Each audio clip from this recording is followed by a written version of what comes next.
বন্ধুরা আসসালামু আলাইকুম। আলহামদুলিল্লাহ আমি ভালো আছি। তো বন্ধুরা, আশা করি আপনারা সকলেই ভালো আছেন। তো আমি এই মুহূর্তে একটি উপজেলার মধ্যে অবস্থান করছি, নামটি বলবো না।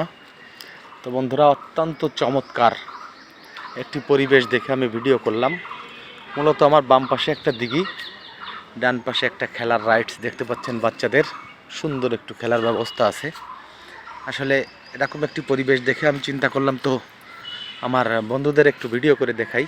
তাই খেলার রাইড যে অত্যন্ত চমৎকার দেখতে পাচ্ছেন আপনারা, আর সবুজ পরিবেশ। তো আমার মূল যে উদ্দেশ্য ছিল সেটি হচ্ছে এই দিঘিটি দেখানো। এই দিঘিটি আমার কাছে অত্যন্ত চমৎকার লেগেছে। দুই পাশে দুটি ঘাট বাঁধানো আছে, অর্থাৎ একটি ঘাটের উপরে আমি এখন অবস্থান করছি। আপনারা দেখতে পাচ্ছেন আমি দু এক পা করে নেমে যাচ্ছি পুকুরের দিকে। পানি অনেক কম। পুকুরটি হয়তোবা এই বছর অথবা আর আগের বছর, তাতে 1-2 বছরের মধ্যে সংস্কার করেছে। অত্যন্ত চমৎকার পরিবেশ। পানি কম থাকলেও পানি কিন্তু খুব পরিষ্কার। আমার দেখে মনে হচ্ছে গোসল করার মতো। দেখেন, ওই যে কিছু হাঁস দেখা যাচ্ছে। অত্যন্ত চমৎকার একটি পরিবেশ, সবুজ। আর এই পাশে একটি বড় সিঁড়ি বাঁধানো আছে। তো আমি এত সুন্দর একটি পরিবেশ দেখে নিজেকে কন্ট্রোল করতে পারছিলাম না। অর্থাৎ আমি তো সবসময় বলে থাকি আমার একটু সবুজের প্রতি দুর্বলতা আছে।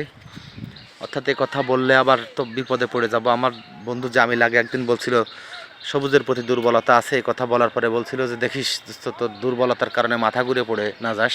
আসলে এই দুর্বলতা সেই দুর্বলতা নয়, এটা হচ্ছে মানসিক একটা দুর্বলতা। সবুজ দেখলে ভালো লাগা, ভালোবাসা, সেটাই বোঝাতে চেয়েছি আমি।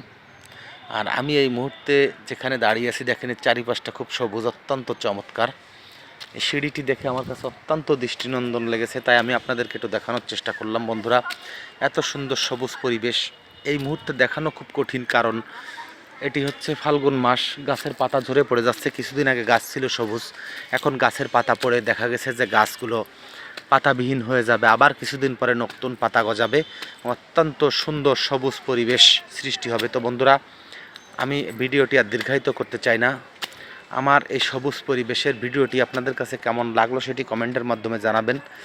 আর যদি খারাপ লেগে থাকে, কোনো ত্রুটি থেকে থাকে, সেটিও কমেন্টের মাধ্যমে জানাবেন। আমি নিজেকে শুধরে নেওয়ার চেষ্টা করব। তো বন্ধুরা, আবার দেখা হবে অন্য কোনো ভিডিওতে। আসসালামু আলাইকুম।